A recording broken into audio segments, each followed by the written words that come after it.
those of us in India, and a very fine good morning to all of our viewers in the United States of America. We welcome you all to Amity Global Leadership Studios Future of Work series. I am Brigadier Sharma, Director, Amity Institute of Training and Development, which provides learning and development solutions to our corporate clients. Today, in the Future of Work series, we are going to discuss the topic reimagining the approach to employees. And to discuss that, we have with us today Mr. Sanjay Sehgal, Chairman and CEO, MSys Technologies. He's joining us from Atlanta in Georgia, early morning. Good morning to you, Mr. Sanjay. Good morning, Brigadier Sir. Well, ladies and gentlemen, a massive social and technology change is creating a range of threats and challenges, but also the opportunities to unlock significant value through new workforce, new ways of working, and new job roles. Leading businesses are reimagining the nature of work and pivoting their workforce to create new forms of value. How are artificial intelligence and workforce automation unlocking powerful opportunities for companies? What type of skills are organizations looking for? Which leadership skills are required to lead the workforce of tomorrow? These are some of the issues we will be discussing today with Mr. Sanjay Sehgal. Mr. Sanjay is the Chairman and CEO of MSys Technologies. He is a multifaceted person donning several hats: a technology entrepreneur, global businessman, startup advisor, keynote speaker, philanthropist, heartful human, a meditation instructor, and a self-development enthusiast. Sanjay is an entrepreneur CEO who's focused on helping companies through cutting-edge technology solutions. He has founded and co-founded several companies, including AMI, iVivity, and Centric. MSys Technologies has efficiently acquired fellow industry leaders like Clogeny, DigiFutura, Mobinius under his fervent leadership. Sanjay has been awarded the Global CEO Excellence Award 2019 by the CEO Monthly and TIE Atlanta Top Entrepreneur Award for 2018. Well, we start today's discussion, Mr. Sanjay. Sure. Would you like to share a few thoughts, or should I start with questions that we have got from our participants and also from our side? Or would you like to share a few thoughts? You can start with those questions. Yes. All right. Sir, our first question is, do you think companies are investing enough in human capital to make it future ready? What strategies need to be adapted to make HR the critical partner in execution of business strategy? That's a very good question. See, especially in these times when the COVID had hit us, right? And we, in our company, when we were looking at the business continuity plan, I mean, we are a global company, and our clients are from all over the world. So when we were looking at our business continuity plan, and it had three major components. Number one was employees, making sure the employees are taken care of. They all are at the right places. They all have all the tools to become productive, and not only productive from the point of view of for the company, but also their family life, or their in some cases you may have seen. I think I had read in India. There's one company in Chennai, Zoho. They made sure that employees, if they want to go to their hometowns, smaller towns, as long as they have the internet or electricity available, they are able to go that, so that they are with their near and dear ones. Now, why I'm saying that is that we all have seen this. COVID has shown us the importance of keeping our key ingredient for success in any organization, key ingredient well taken care of, and that is employee. Now, to your question, whether are we investing enough to keep the employees future ready, the simple answer is we are not. Unfortunately, I would say that majority of the organizations do not pay enough, or they just pay lip service to that. And I'm sure even if someone were to ask some of the employees of the companies that I'm involved in, of course, some may be saying that even our companies are paying lip service. But I must say that this is something that companies need to constantly look towards or look forward to, keep investing in this, and make HR. I mean, the kind of business we are in, right? HR is very, very important. In fact, every day I have a daily call. I mean, sitting here, I manage our teams globally, and I do a staff call every day morning, and a major part of that call is spent in actually in employee issues or recruitment, because we are a growing company. So to me, aligning your HR strategy with your business strategy is the only way, or is the best way, to make sure that the HR is critical part of your success. Because unless employees are taken care of, especially in these times, I think COVID, Brigadier Saab, sometimes people were asking, why this has happened in our times, right? Many of you, people like you and me, we have lived through many recessions and many other tough times in our lives, but nothing like this. And I very strongly believe that such a thing has come to teach us a lesson. Till we learn it, it will stay around. Now, what that lesson is, it is different for different companies, different people, different individuals. Me as a husband, maybe there's a lesson, because I've never spent the amount of time I have spent with my lovely wife in these times. I think I guess that amount of time I had spent maybe 20, 30 years ago.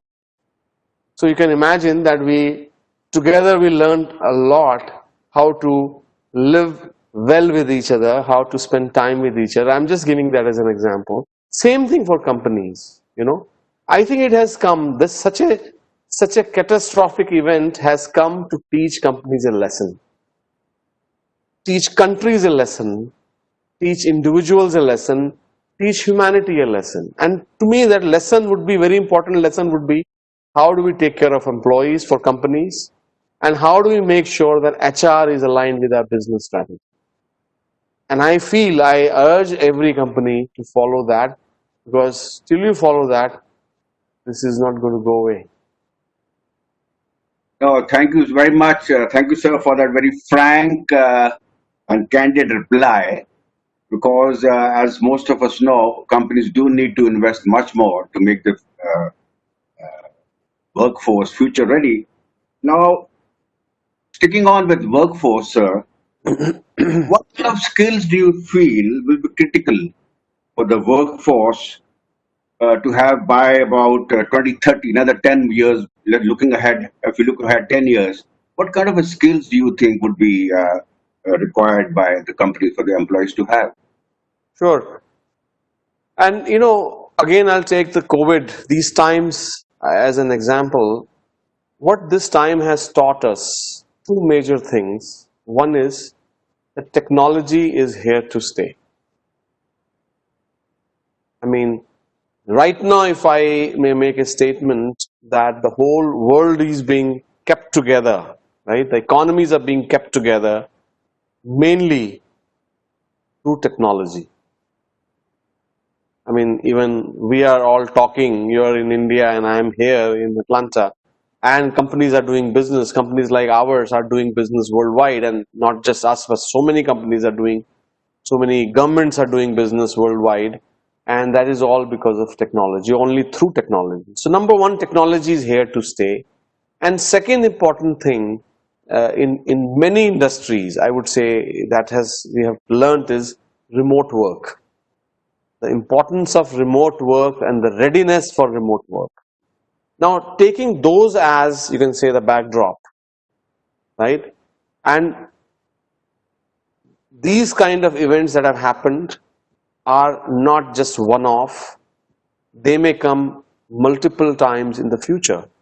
What if tomorrow a virus like this mutates and becomes COVID-20, COVID-21, COVID something else, right? Now this, how do you prepare yourself for all this? And I'm giving that skills that people would be needing moving forward. One is, regardless of which industry you are in, but your, I would say, computational skills or skills to be able to utilize the modern tools of communication, that would be single most important thing, regardless of your age, regardless of your level. Even if the person is a front desk clerk or front desk person, receptionist, she would be required to learn these tools. So I would say number one would be, regardless of your role in the company, this. Number two, if you see, the future demand we are seeing, we are anticipating a lot of things happening around data science. Now, some of you may have heard, in the city of New York has had the maximum number of cases in March, April, and May in the entire world. Because New York, just like many cities in India, is very densely populated, and there are a lot of people who come from overseas to New York every day. So there was virus coming from all over. But how they really turned themselves around, right? And that was because the use of data science. They were able to predict, using data science, how many cases are going to happen in what part of town, and how many beds or how many ventilators or how many of this or how many of that you would need. It was all because of data science, data analytics. Now, coming to the specifics of that, I think that would be a skill that will be in more and more demand moving forward. And I would say number four would be artificial intelligence. Now, I am telling this because I am hoping a lot of people who are listening to this are students of Amity institutions. So I think if they can prepare themselves, regardless of any field they plan to go into, and make yourself future ready or make yourself useful by learning all the computer skills, regardless of, even if you're going to be a product manager or marketing manager or something, learn as many tools as you possibly can that are required, because these things are here to stay. And data science, artificial intelligence, and things like that would be in great demand moving forward.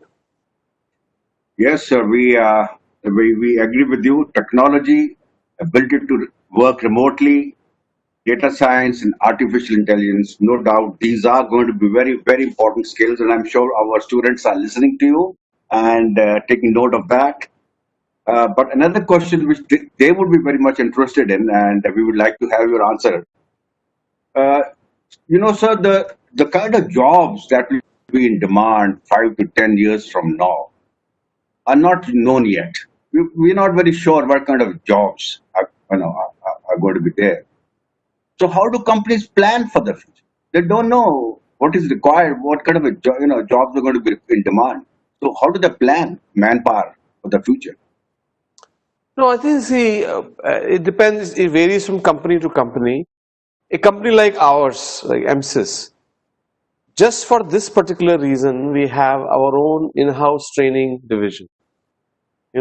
When we talk about, MSys Group, I mean, MSys Technologies is one of our main companies, but we also have MSys Training in our case. And that training is specifically to ensure that we are able to train the manpower that is available to us for what is required by us and our clients. So that, to me, I would urge every company to be able to do that. I think in-house training, not to say that colleges cannot do that, but we are always closer to the market than colleges or other educational institutions could be. So we know, especially in our environment, we know what kind of skills would be needed by our clients now and in the future. Because we always, like someone like me, when in my company, I am in touch with fellow CEOs of my CEOs of my client companies. So we always are talking about what is their roadmap, what they're looking at, and what is happening or what is going to happen in the future. So some people like us, we have the knack for preparing, or knack for knowing first of all, and then helping our companies to prepare our employees for that. So I think that is, I would say, if you join a company, anybody, any of the students, they should always ask them what is their plan to keep them or to make them future ready, or make them acquire new skills that they may not know today. I myself know, when 30 years ago when I started my career, I actually graduated from Delhi College of Engineering, which is called DTU now. And those days, I remember we used to be taught microprocessors. I was in electronics and communication. What we learned was 8085. In some of you who are in EC may know that processor, very old. But my first job itself, I used fourth or fifth generation later. I think it was 80586. It was called Pentium or something. The processor that I used in my first job was 5th generation ahead of what I was taught in the college, right? So, you have to learn those things. So I think it is these kind of skills. And if colleges, what they can do, organization like ours, we also are working with some educational institutions, and to ensure that they are training their students in the kind of skills companies like ours are looking for. And I'm sure Amity also does the same. They work with some companies closely. That how do you, because that's the best thing, that any good organization, any good educational institution would do that. Yes, thank you, sir. We agree. I'm sure our academicians are listening to you, and they understand that the kind of jobs which are going to be there for 5 to 10 years from now, that has to be built into the syllabi of their courses, so that the students are future ready for these jobs. Uh, I'll come to another question which is related with jobs, sir, which is a little interesting thing which has happened over the last few years. That is what we call as gig workers and the gig economy. Uh, I was surprised to learn that the digital gig economy generated a gross volume of approximately $204 billion from worldwide customers in 2018. So, what impact will this kind of a flexi staffing have on businesses of tomorrow, sir? And what does this gig economy, where does it fit in the future of work? Very good question. See, in US, we say 50% of businesses, right, rely on gig workers. And like you said, I think 2018 number you gave. Now, people think gig workers more from the point of view of Ola and Uber and all that. But I guess it's not correct. Gig workers, gigs. In fact, this is a very common slang in US. We say, "Oh, are you on to your new gig?" People always say new project or new gig. Somebody, because as you know, here in US, even students work in the restaurants, right? Why, they work in the restaurants as waiter to pay for their college or pay for their school, right? And so they say, "Oh, I have a new gig now." And the restaurant workers and the bars and all kinds of hospitality industry, especially, I would say, relied on gig workers or flexi staffing for the longest time. And then came, the year 2000. If you, or some of you may have read this book, The World is Flat. In case you haven't, I think you should. I do recommend. That was the book which came out in year 2000, and one of the best sellers by Thomas Friedman, the very world famous economist. And he talked about that in today's world, and that is applicable even today, or more today than it was that time, that anybody can do, especially in computers. People can do their job from regardless of where they are. They don't have to be sitting in the office to do the job. And it started happening because outsourcing, if you know, the offshoring or outsourcing had started happening at that time. And majority of the companies in India got into that. And India is still #1 destination for outsourcing and offshoring. And at the same time, and when this happened, with larger companies got formed like TCS, Infosys, and HCL and all, and at mid-sized level companies like ours, other thing that happened was that there was a huge number of these freelancers who may be sitting in Philippines, Australia, China, India, sitting at home doing projects. There were sites like Elance. There are a bunch of sites like that that you can put a project and someone else will bid for that project and they will do it. And I'm just giving you an example, a slew of things that happened in last several years which gave rise to this gig economy. And of course, in the most recent times, we had these the Swiggies and the Olas and the Ubers, where I mean, in some cases, I even read here in US, I have seen every time I used to take Uber cab, I would start having conversation with the driver, and I'll find the driver has another full-time job, but this gig, as he would call it, he has this gig to just make some extra money. Or he was going to the airport, he thought, okay, he'll pick me up also along the way and drop me and make some $50, right, along the way. And like that, these gigs are with the advancement of computer, with the computer being in every hand, right?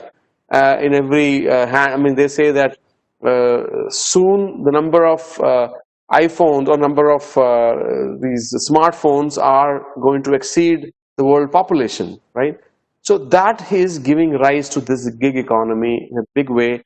They are saying in another few years, it is going to be 60% of total number of workers in the world. So what it gives them, I mean, to the students who are listening to this, flexibility, an ability to try out new things, an ability to really plan their life. You know, you don't have to just work. I mean, there was a time people say, oh, unless you are working for an MNC, तुम्हारी शादी नहीं होगी. You know, अच्छी लड़का नहीं मिलेगा, अच्छी लड़की नहीं मिलेगी. Unless you have a big MNC on your resume, right? तुम Bank of America, HCL, ये इसमें काम करना चाहिए, नहीं तो you will not get a good wife or good husband. But I think things are changing, and if not, I wish things should change. You know, because I think that there are people in this gig economy who are making a lot more money than they could make in these permanent jobs. So you have flexibility, you can do multiple things, you can do things that you like, right? And I mean, I think it has really opened a lot of avenues. Yes, there is a related question which I want to ask you, because when we initially got your thoughts, you had sent us, and one of the thoughts you had put was borderless office. You know, to reimagine how borderless offices would be in the future. But I understood borderless office would mean you can work anywhere, go anywhere, which country you can go and work anywhere. But I see a lot of changes in the last few years, in which that nationalism is preventing global workers from coming to other countries, and countries want the jobs for their own country people. So, what exactly is the future of borderless office, and could you tell us the concept of this borderless office? My own. I mean, I think I won't call it a new term, but I think that's exactly as you said. It, I mean, when COVID started in March, we told all our employees to go home, start working from there, and we already had a business continuity plan to enable all of them to be able to work from home. And very soon, right after that, we said, okay, in June we'll come back to office. In June, we said, well, till September nobody's coming, and now we are saying till June nobody's coming. In fact, we didn't even renew one of our office leases in Bangalore. We had 2 offices in Bangalore. We didn't renew the lease. It was expiring. We said everybody's working from home, and all the clients they are servicing are in US or in Europe. So regardless of this nationalism, cry for nationalism that some of the heads of state have, I think it is, to me, it's baloney. It's because the global workforce is here to stay. Global supply chain is here to stay. This though with all due respect to this Atmanirbhar Bharat and all that, of course it is needed, because India has to present itself as a good manufacturing destination, as a good alternative manufacturing destination over China. And that to me is a good, a very good strategy. Of course, very good strategy. So from that perspective, I think it's a wonderful term and wonderful way to do this. But to me, in the future, borderless here means the border of even your cubicle is not needed. See, the world is flat. 20 years ago, talked about you can do a SAP implementation sitting in China for a company in Milwaukee, right? And now we are talking about that you don't even have to be in the office, in the border of your cubicle to be able to do that. You can be sitting in America. We say you can be sitting on the beach, you know, or like I'm sitting in my sunroom here, and I can do whatever I need to do. I don't need a border of my office or something like that. So to me, the concept of those things. So that's one thing which will give rise to gig economy. Because Yeah, if good guys would be able to do things, I mean, if you are really good, I mean, and I think I tell you, sky is the limit, you know. you're right, sir. Absolutely, we agree with that. I'm going to ask you a question which not many people would be asking these days, but it's a reality of life which we must accept. And that is that most organizations currently have four generations in their workforce. Now, in the United States, I think baby boomers have all tired, all almost gone. Then you have Generation X, Generation Y, Generation Z. So, so you have 4 to 5 generations at one time in your workforce. In your case, in technology, it may be uh, one or two runs less. So, although there are many similarities across these generations, they have different working styles. They have different communication styles and decision making styles, and they have different values. For example, a man like me, loyalty may be a very important value, but for somebody else, growth and more money may be a great value. So, so what strategies do you recommend, to companies, especially in your technology area, to motivate and retain talent for the future, sir? It is a very interesting, that reminds me of a movie that I had seen a few years ago. It was called, I think, Intern, if I remember correctly. Robert De Niro, who was Yes, also in Godfather, in yes, case yes. He was the remembers, hero. right? Yes, yes, And right, so Robert De Niro acted in it. He was like an old guy, yes, and who lives in New York, and he says now he's retired and he looks for a job and intern job, and he finds a job very close to him in a new startup, right? Which is CEO is 25-year-old lady is a CEO, girl is a CEO, and he goes there, and everybody along with him is Gen Y or Gen Z, and but for some reason they hire him as an intern. They said it's okay, right? And incidentally, the office was located at the same place where his factory. He was in the Yellow Pages business. He was a salesperson or sales VP of sales for Yellow Pages, and the factory used to be located there, but that business has now gone online. So nobody prints. It was a printing press business, right? yes, And now yes, that this new thing is there, and I think I still remember when he goes to the office first day, and he wears suit and tie like you and me are wearing, and everybody else is in their shorts, and he somebody when and once he travels with the CEO, the lady, that girl, and the girl is crying because she has a very pressure job and all that, and he puts his hand in the pocket and he takes out a handkerchief. I'm sure you remember people of our yes, generation always carry a handkerchief, right? And she yes, said, who carries this these days? And I'm just mentioning that. I mean, I think values that you talked about. yes, I think it is, though I mean, it's companies like our technology companies, it's very essential for us to have people who have newer skill set, right?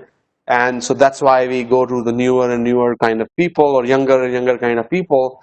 And because younger people are also more flexible, and they have ability to learn newer things.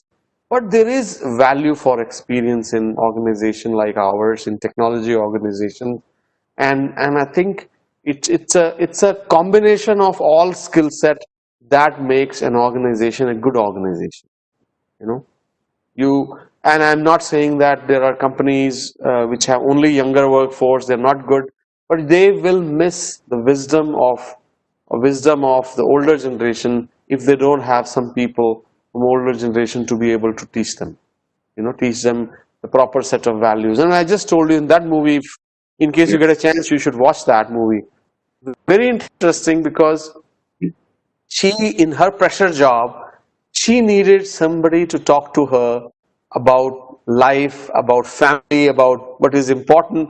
And this person was there as an intern, as her assistant, actually. He was Correct. 3 times her age, but there to teach her that. And then she says, "That's the best lesson I have heard." You know, Yes, I remember reading a few years ago that people in the United States hope to work till 85. I mean, the quality of life, the quality of health and healthcare in United States is so good that they hope to work till 85. So if they want to work till 85, they have to have some place to work.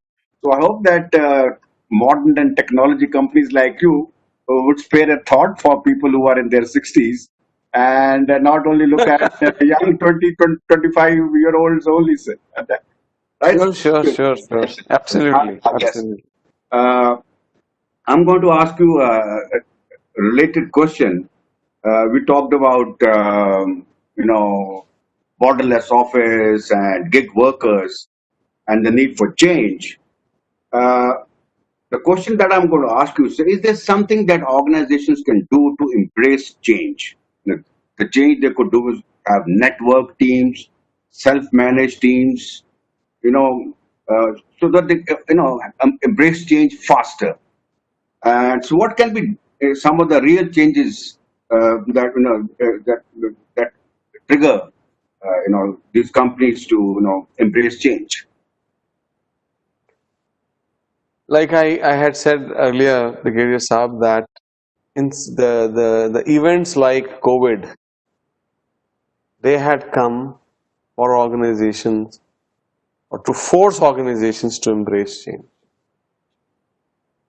If they don't embrace change, they will vanish.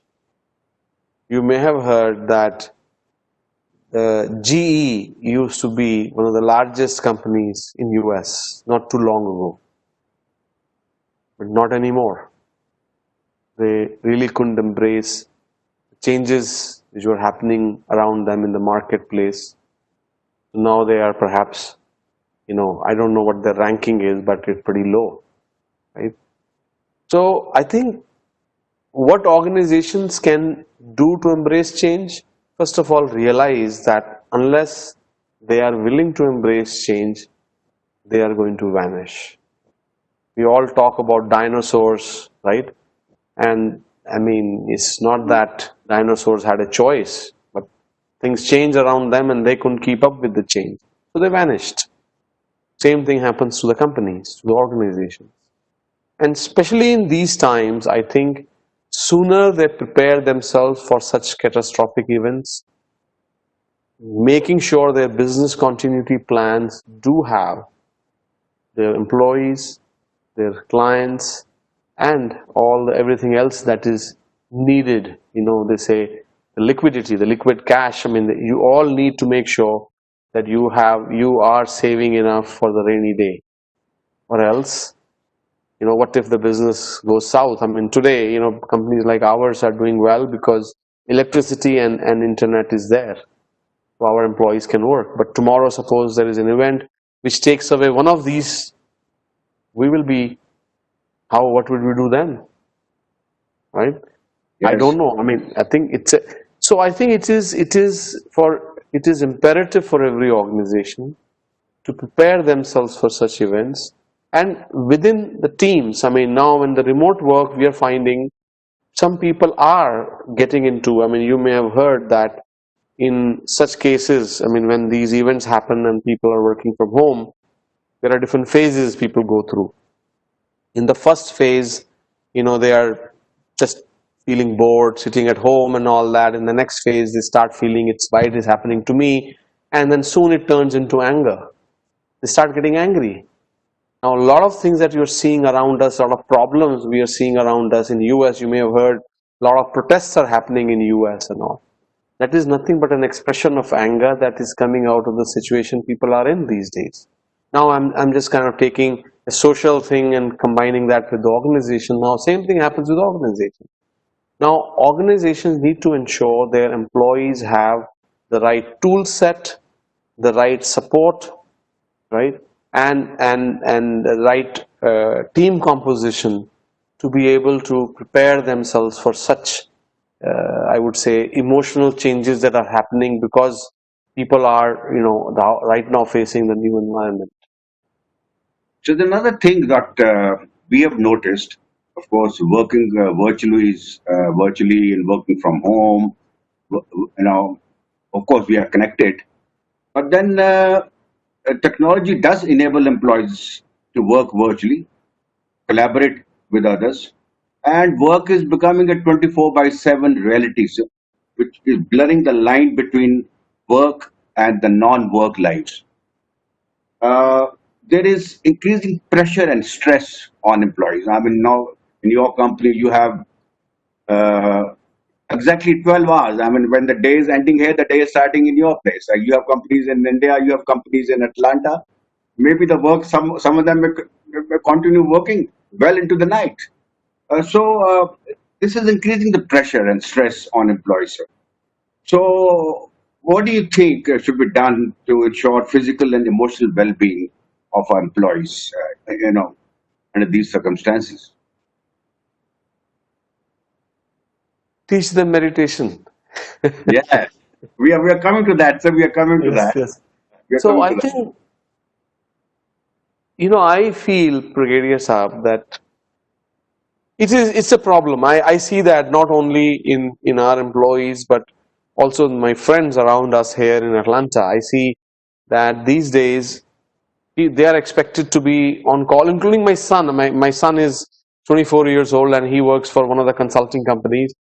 They're expected to be connected online pretty much like 20 hours a day or 20 or 18 hours a day. I mean, he has calls at 10 p.m. at night at times because his problem has come, and that has, I think it is very essential for employees and for the companies to teach employees and for employees to really implement, because at the end nobody is watching them, so they have to implement to bring that balance in their life. Unless they do that, I think there's going to be a burnout, and it is happening. I mean, as you know, that they're already saying the suicide cases are increasing, right? And of Quite course, right. India cannot Yes, stop talking about one of the actors committed suicide, but beyond that, I mean, there are so many other people are committing suicides because people are getting burnt out. So I think, I mean, I tell you, at my level, I have made sure that I talk to my employees of my company in every office once a month. And I make sure that I tell them how the company, because that old means of communication are not happening now. So it is the newer means, remote communication. What if nobody is talking to anybody, only the work, they're talking only about work, and employees start developing job insecurity? I don't know how the company is going to do, right? What happens going to happen, and he gets into a spiral. So I feel as a CEO, my job is to make sure that I inform them how well the company is doing, how secure is their job, how secure is their work, and tell them how I am spending my time. quite right. Because Quite so right. that they say that, people don't get inspired by lectures, people get inspired by seeing how others are living their life, right? Yes, And why? How come when Amitabh Bachchan used to have long hair, everybody started having long hair? You yes. remember in our age, right? People see something and then they get inspired, right? And I think I feel that every leader, every CEO, or anybody who's in the leadership position, without whether they know it or not, they are source of inspiration for the future generation. So if they lead their life, same thing we are inspiring our younger generation at home. So its responsibility is kind of all across. Yes, that's a fact. I'm going to change the theme a little bit here. because we have a chance to talk to you today, and you being from the technology side, and a little bit about analytics, which we want to share some views from you. Uh, the ability to understand analytics and draw prescriptive guidance from data will be very vital. So, what support and capabilities do the HR professionals require to deliver what the businesses need today? The- have prescriptive analytics. What's your advice? What kind of capabilities must people have? See, I think it is being able to, I can tell you from our experience that the needs are growing, needs in the market for talent, actually, in technology space, are actually, if I may say, are growing exponentially. Now, being able to match the skills or being able to prepare, the people with the right kind of skill set to match those requirements that's where we are failing in majority of the cases, Yes, and also being able to, especially the remote workforce, very difficult. Earlier HR was able to physically see in many cases, right? sure. Physically able to see the employees on every floor. Now, somewhere I read that the era of a huge building with 10,000 employees is a bit far right now. Is a bit far fetched, rather, right? Yes, Right. I don't know when we will have a huge building full of 10,000 employees, yes. right? We need to have vaccine. Everybody has to be vaccinated, and we need to be really sure that people are not bringing these things. And if since that is the case now in a virtual environment, what they have to rely on is a lot of surveys, right? A lot of surveys to reduce employee well-being, right? And I think, to me, for HR professionals, I would say at one level, ensuring that people are future ready from the skill set. Now, guy who knows C++ maybe easily get trained in Python, as an example, which is a very common language used in data analytics and all, but not the vice versa, things like that. From the skill set, who can be trained in what skill to be able to match the future requirements and the employee well-being. I would say that would be the most important things.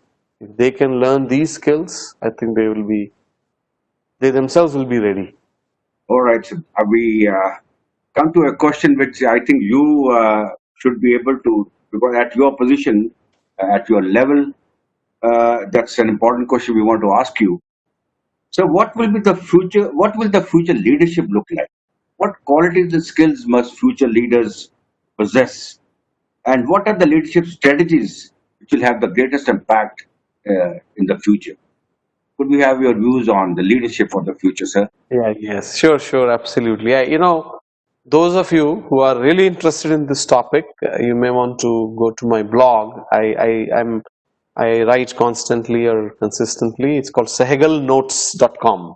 You know, I've written a lot about leadership in 2020, and I have leadership written about what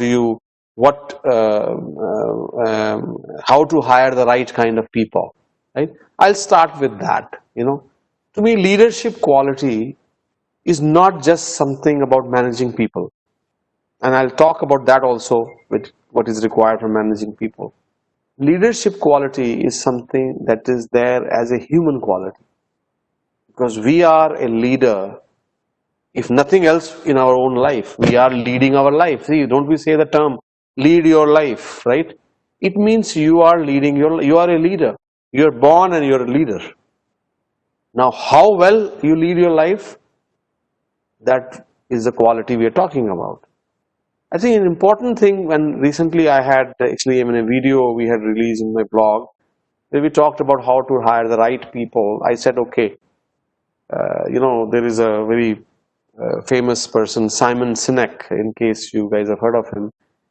He was talking about in US, the best team in US is considered as a Navy SEAL 6. In case you watch some Yes, movies, Hollywood yes, movies, you know that they have the best guys, the toughest guys. I mean, they say what kind of people you look for in Navy SEAL 6, and they're saying that, when they draw a chart, they look for, there is two things, performance and trust. They may not mind hiring a person who is low or mid in performance as long as he's high on trust, right? Now correct. that's kind of, because you want to trust your life or wife with, they say, who, that's the kind of guy you want to hire, Yes, right? And but I think in an organization, we cannot know while interviewing whether the person is trustworthy or not. yes, But you can look for a person whether he has a good leadership quality or not. Now, when again I say here, I'm talking about leadership quality means leading his life.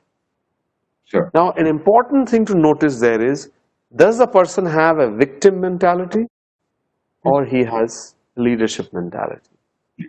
Victim mentality is, oh, I didn't know this because I didn't get a chance. My college didn't teach me. Or I didn't know this because my sir, I used to bunk my class. I mean, some excuse. Or my father didn't have money, or my parents didn't have this, or my was.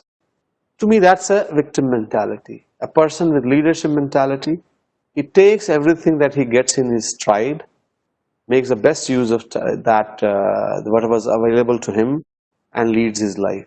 And in US admissions, in case Professor Saab, I'll tell you, or Brigadier Saab, that they look for holistic thing in US universities, especially the Ivy League.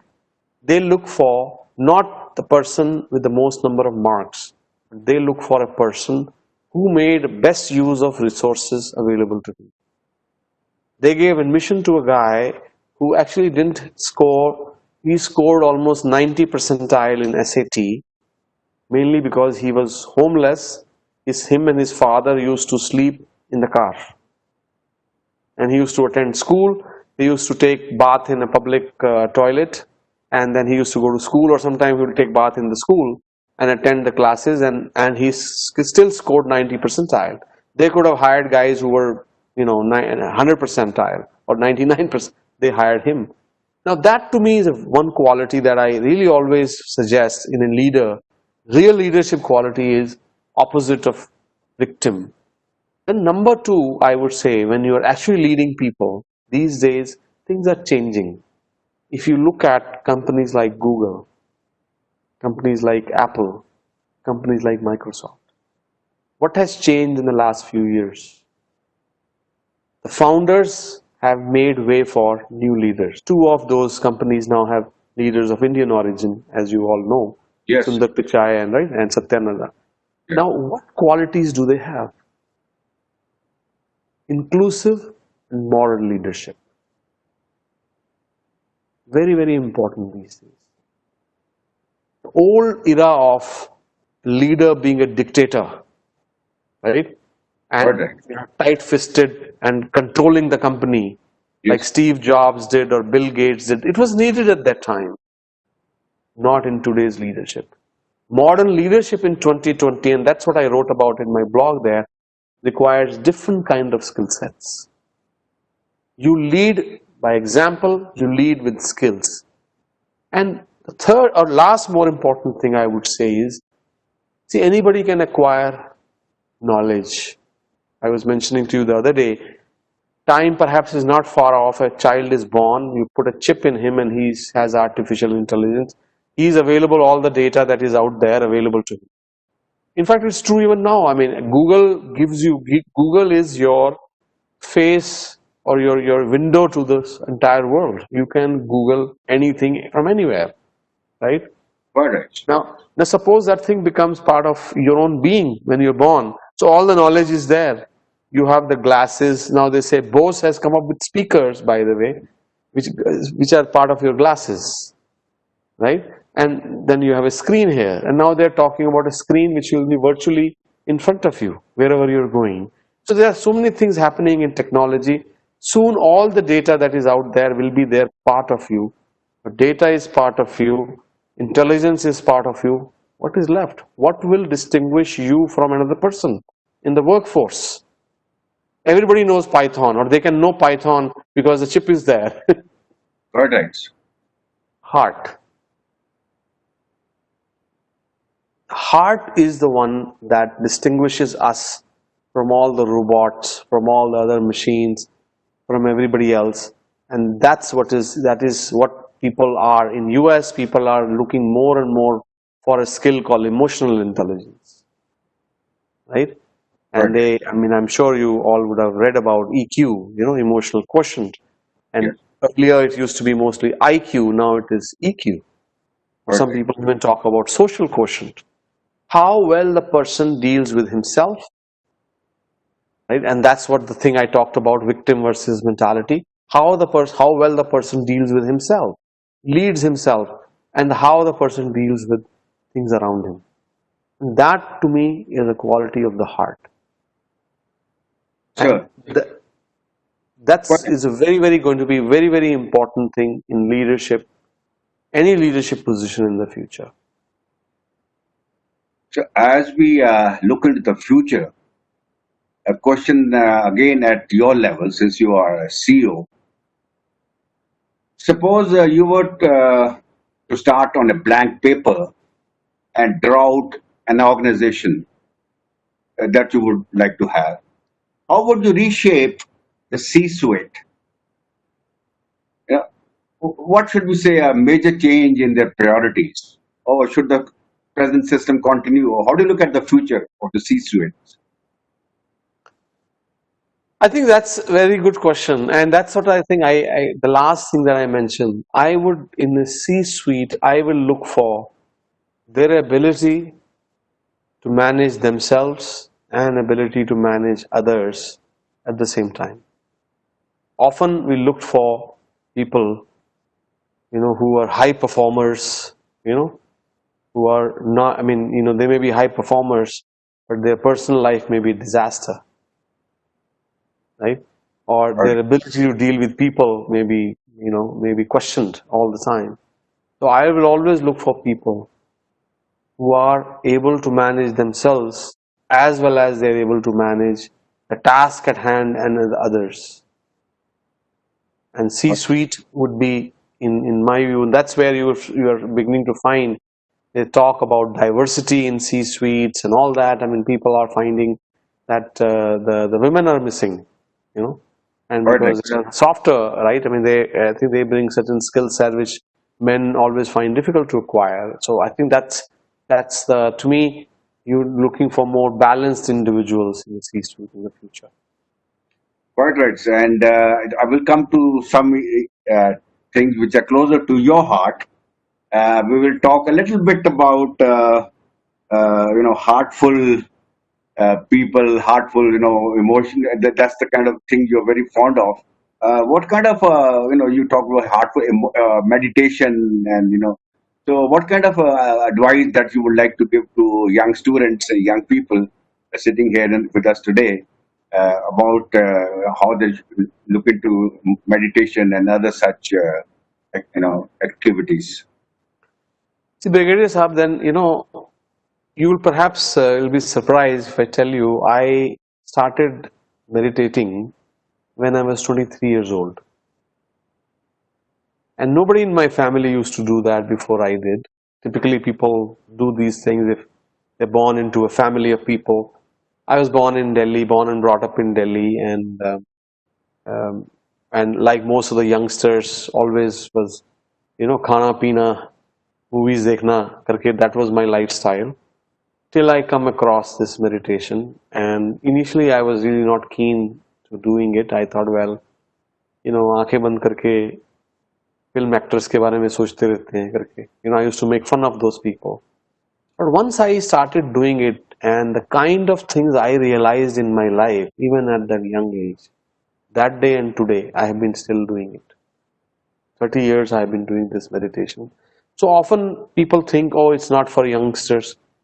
My son has been meditating since he was 18, 16, I think, and he's a trainer of meditation. And when you meet a person like him, you will find that how balanced, how well balanced it can make you, even at a young age. You can have fun. You can have all the fun. I have given you so many examples of love watching movies, love going out for eat and having fun with friends and all that. People think meditation takes away all that. No, it's wrong. Meditation balances you. Meditation helps you to use your faculties in the most balanced way, in the most optimum way. That is the definition I can give you.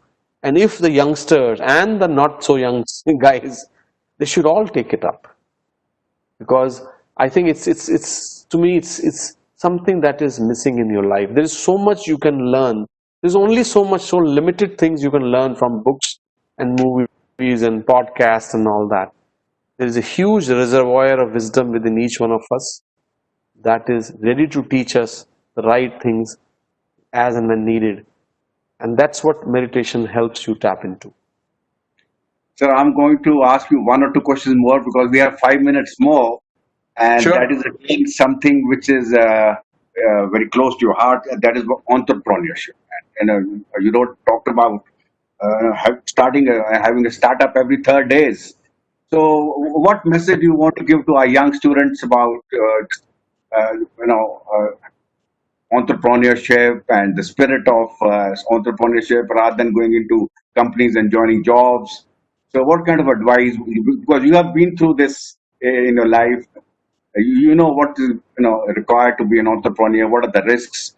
So, what advice would you give to our young people today?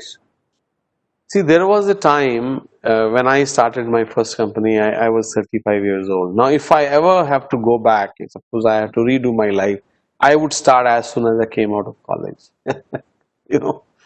And I would say that people should look at that as not just as a means of supporting themselves. This youth is the age of risk taking. Youth is the age of trying new things, and there is no time better than the current time. If you see, the people say the economy is down, GDP has shrunk, and all that stuff. This is the best time to start a company, because first of all, very few people will start. You will have less competition in the market, and this is the time which is reshaping the future. Like a lot of questions you asked about future, being future ready, because we all know that viruses like COVID-19 are here to stay. In 19, 20, 21, something like this is here to stay. We have to prepare ourselves. So the problems that you see now, if you can solve these problems, you are king of the hill. And I think never be afraid of failing. Fail, in fact, I always believe fail fast, right? So that, Correct. right? So I think you can be successful later. I mean, instead of taking one thing and like in Hindi we say, pid pid ke lage raho 10 saal, nahi. Yes. You do one thing, fail fast, and go to the next one. And I think at your age, I mean, there was a time when people, all CEOs were 50, 60 years old. Now the companies have CEOs which are 20, 25 years old. So you all guys are the ones who can start the next Flipkart, you can start the next Amazon, you can start the next Microsoft, next Google, or even the next bit. If I say, what is that in Delhi, bit to the tiki, right? Yes. Right? I mean, if we think about that's entrepreneurship. I mean, we all grew up seeing a Golgappe wala in our neighborhood, and who poor guy is 25 paisa or 50 paisa giving you this. And here is the guy who has created an empire. I mean, to me, this is entrepreneurship. Entrepreneurship is not only limited to technology, right? In today's Correct. market, people are doing delivery services to your home, coming because there are new problems. Delivery of medicine, delivery of this, and new businesses which are coming up. Problems looking to be solved. Number one, never be afraid to fail fast. Your age is the best age to start these things. Thank you, sir. I think our young students and young people who are listening to you today, they will be enthused and will learn to fail fast and learn fast and act fast. It's been wonderful having you today, sir. But before we end, I would like you to say whatever your message that you want to give out about your experience, about your future vision, uh, your parting shot, as they say. What would you like to say, sir? Curious up to everyone, I'll say we all know this, dil da mamla hai, Yes. right? So one thing that I can offer all of you guys, I think many things I have said you would hear from a lot of other people, but very few people will tell you about listening to your heart, developing that ability to listen to your heart, and that can come to you only through meditation. Thank you, sir. Thank you very much. And I can see the sun has risen behind you while it's going Yes. down in my window. And it's a wonderful morning in Atlanta, sir. It was so wonderful to have you. We normally have a practice of certificate of excellence, which we will digitally display. Amit, is it available with you now? I will be sending it to you uh, as a token of our appreciation, sir. And it's been a pleasure to hear you today, to hear your experience and see your vision. And you are a Delhi boy. You have been through the ropes. You have put up companies, brought up new companies, taken your business abroad, done it all, seen it all. And it's been wonderful to have you with us today, sir. And we hope that we will have another opportunity to again interact with you on a different topic because there's so much to learn from your experience. Thank you, sir. Thank you Sure. very much. And Sure. we, Thank you. we wish you all the best. Thank you, sir.